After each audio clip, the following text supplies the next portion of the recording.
Russia has the longest Arctic coastline.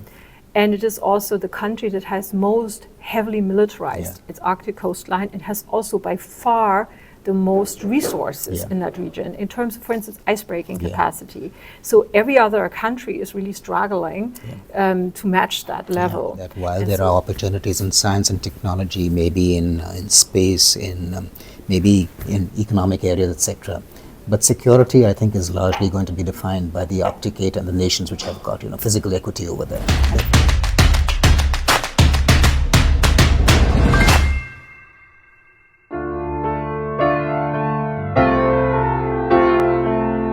Good afternoon, everyone, and welcome to the next episode of Dabble'em Dialogues. I'm truly proud today to have as my guest none other than Sarah Kirchberger, who is a well-known academic, a sinologist, and who's really done a lot of work, I would say, on studying China. So Sarah, welcome to the show, and really glad you could take the time out to be on the program. Thank you, Admiral. I'm super honored to be on your show. So let's start firstly. I mean, I know that you're in Kiel, and of course you're very familiar with the Nordic countries. So a good place to start today is about the Arctic, I would say. And the Arctic, I would think, is becoming, from what one reads about, is becoming an increasing zone of contestation. Many things driving it, of course. One is the geopolitics, and the other is climate, because as the ice melts, it opens it up for that contestation. So would you like to lay out for our viewers what exactly are the various forces at play in the Arctic right now? Yes, of course. So the High North is one of these theaters that NATO is, of course, extremely focused on traditionally. There's the Greenland, Iceland, UK gap to watch for submarines coming. In the Cold War, it was the Soviet Union. Now it's Russian submarines. The Kola Peninsula, which is not very far from Finland and northern Norway, is, of course, for Russia, is an absolutely focal area because they have the submarine bastion up there.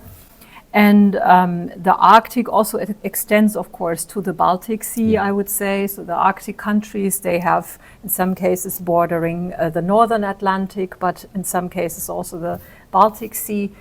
And there are different issues. For instance, Kaliningrad, the Russian enclave of Kaliningrad, is posing headaches in a military strategic context because of this very, very small area, the so-called Suwalki Gap. Yeah, that's the access. The connection between Poland and Lithuania over land could theoretically be restricted in case Belarus from the one side and the forces from Kaliningrad on the other side decided to close it. It's only, I think, 60 kilometers land corridor. So that would inhibit any land-based reinforcements for the Baltic, three Baltic republics. So this is one problem. Then we have, of course, hybrid warfare activities going on. The whole European Arctic region is affected currently very much by GNSS spoofing and jamming. So we've seen a lot of problems for civilian aircraft, for instance. In some cases, aircraft couldn't land or had to turn back or land somewhere else. We've seen it also with ships. So the jamming and spoofing is, of course, potentially also dangerous. It could cause maritime accidents. We are very much concerned with the activities of the Shadow Fleet. Again, we have a connection to the High North there because the thawing of the ice enables, in particular, China to make more and more use of the Northern Sea route and the polar Silk Route, as they call it. They have basically begun cooperating a lot with Russia, sending vessels over the northern route, in particular for the Arctic LNG trade. But some of these vessels have then acted in, for instance, the Baltic Sea, like the New Polar Bear, which is one of these vessels, specifically for servicing the Polar Silk Road, and has then acted in a very problematic way, cutting cables and gas pipelines. The gas pipeline, the Baltic Connector pipeline. So we have a very, very complex picture going from purely climate change related questions to fully like military strategic challenges and everything in between. So how does Europe, tend to, I can understand that the threat is there. What are the instruments that Europe uses to protect its security interests in the Arctic? Is it NATO? Is it some sort of an EU coalition that can come together? What is going to be the primary instrument that is going to be at play over here? So traditionally, NATO is charged with all the really high-end military stuff. For instance, watching the GEO gap, the Greenland, Iceland, UK gap. NATO has now also stepped up the game regarding keeping the shadow fleet under observation with the Baltic Sentry initiative, which has proven effective as far as one can say so far. So we have had fewer such incidents.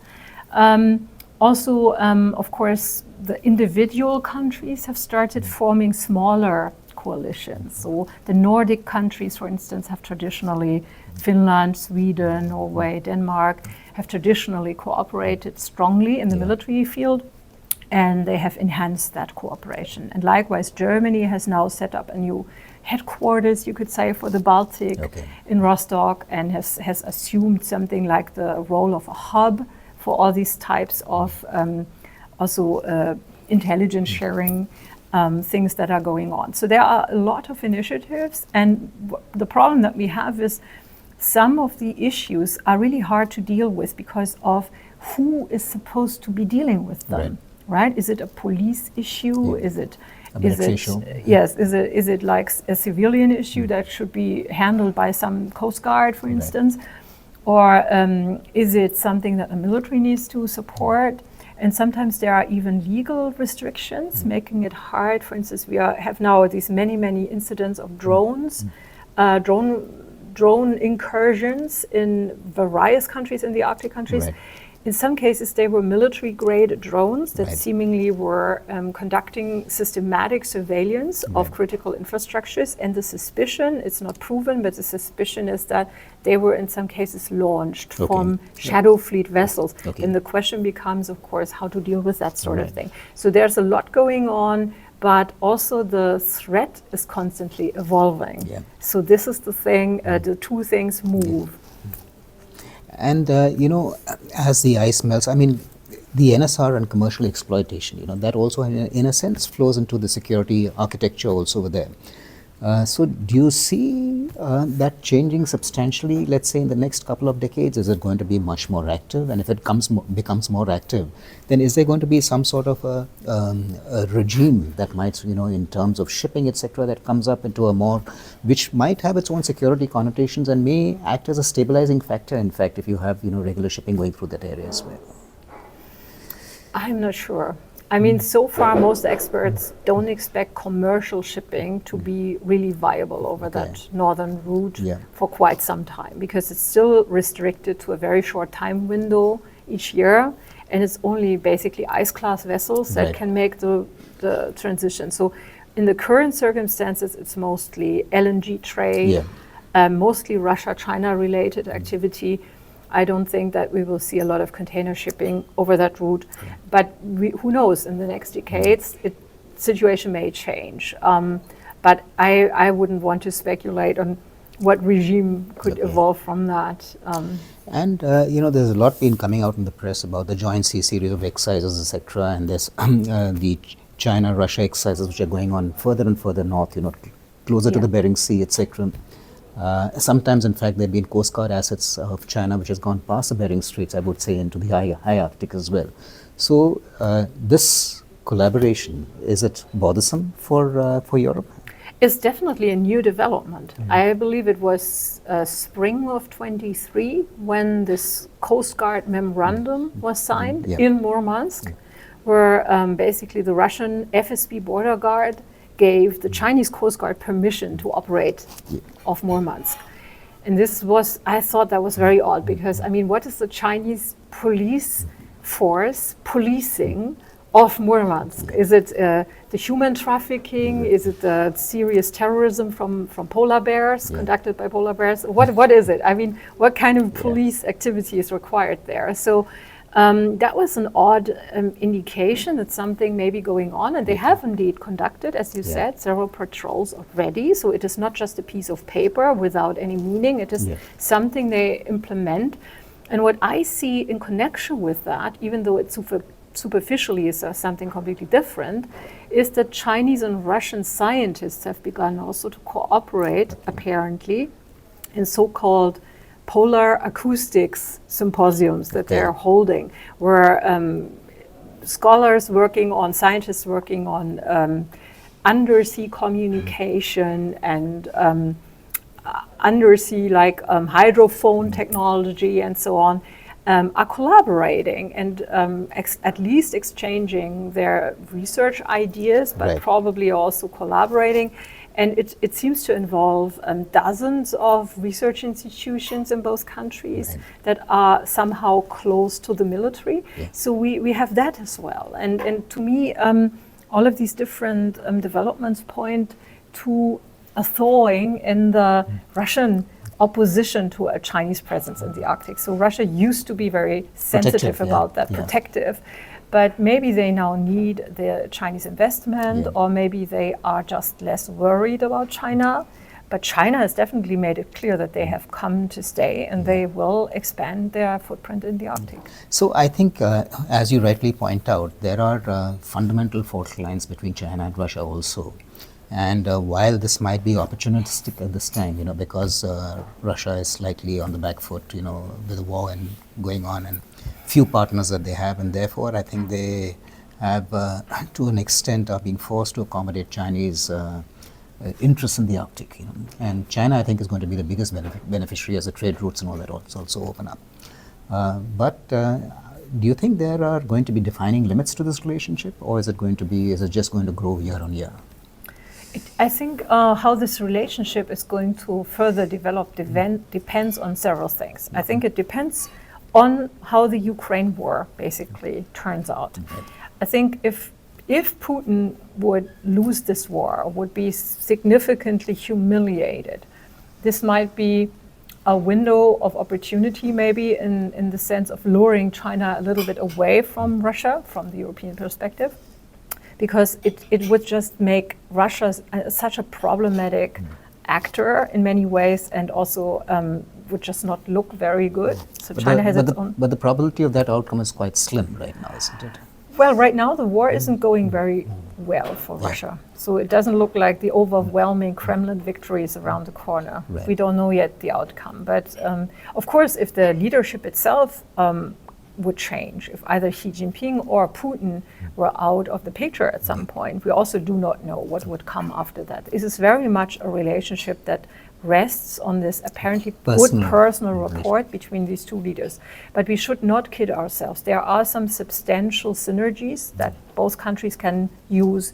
And one of these synergies is they have this long borderline. If they can at least not be worried about being attacked by the other, this frees enormous military resources. That was apparent already since, I think, 2008, when they had the border basically clarified. Immediately they began to withdraw troops from that border. So all of this activity in Ukraine, where Russia is really throwing the vast majority of its troops into that war on one end of its border, would not be feasible for Russia to do if they had to guard against China in some form. So this shows they're not worried about China really. They do have limits. They are trying to maintain some leverage because, of course, economically speaking, China is the far more powerful partner. However, Russia has Arctic territories, real estate, you could say, as maybe Donald Trump would put it, that is just invaluable. It's a position that money can't buy. And China is very much at a disadvantage when it comes to nuclear deterrence. So Russia is really superior in nuclear deterrence, not just because of its technology, its nuclear submarines, but also because of this Arctic territory where it can base those submarines. China would very much like, probably, to be given a share in that, to be given access to that territory. And this is probably one of the things that Russia can use as leverage in this relationship. Whenever China is pressuring Russia, or the hierarchy becomes too steep. This is one of the things that Russia can use as an incentive for China, or as just a method of maintaining its own position in this relationship. Right. So one can see a lot of sort of turbulence in the area, but what you rightly even pointed out in the beginning, a few years back it would have been unthinkable of the Polar Silk Route being a joint announcement by Russia and China. I mean, one would have thought that, Russia is going to be quite protective about that. But now I think they see it as a limited window of opportunity where, they have to leverage whatever equity they have, and therefore in whatever way to address the security concerns. So that's China. You see for any other, the Arctic in general, and leaving aside Russia, you see from a security standpoint for outside the Arctic 8, is there any place for them to play a security role within the Arctic? For China? No.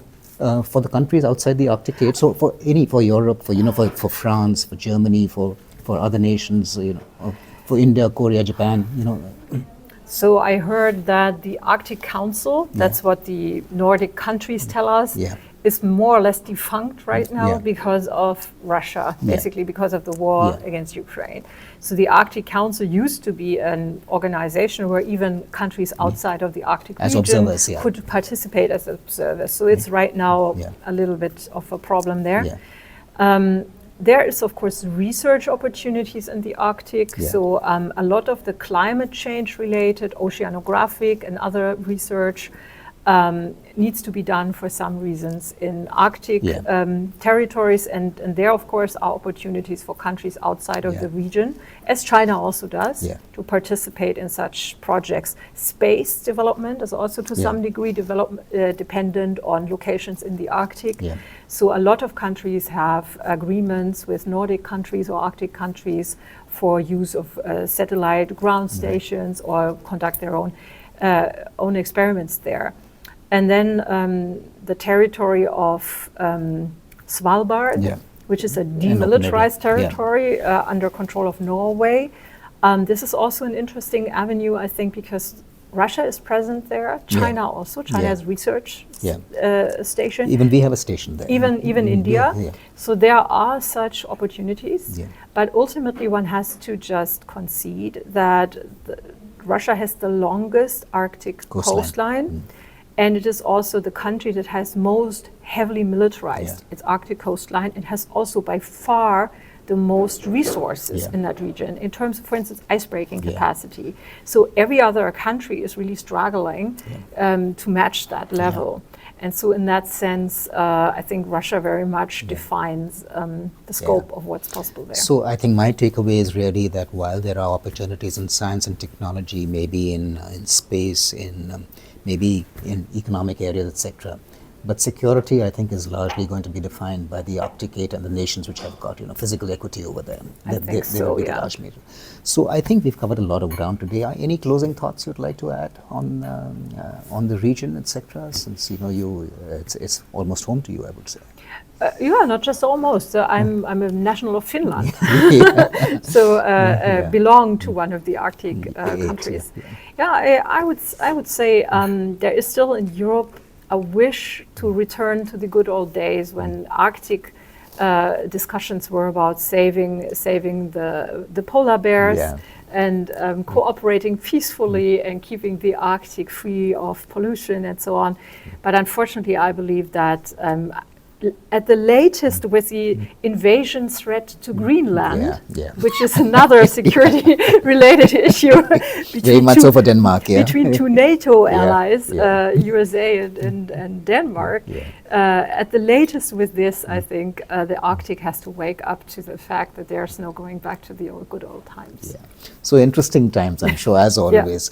So that it leaves me to thank you, Sarah, for taking part on this program. Really appreciate it, and look forward to other such opportunities in the future. Thank you. Thank you so much. Bye-bye. Bye-bye.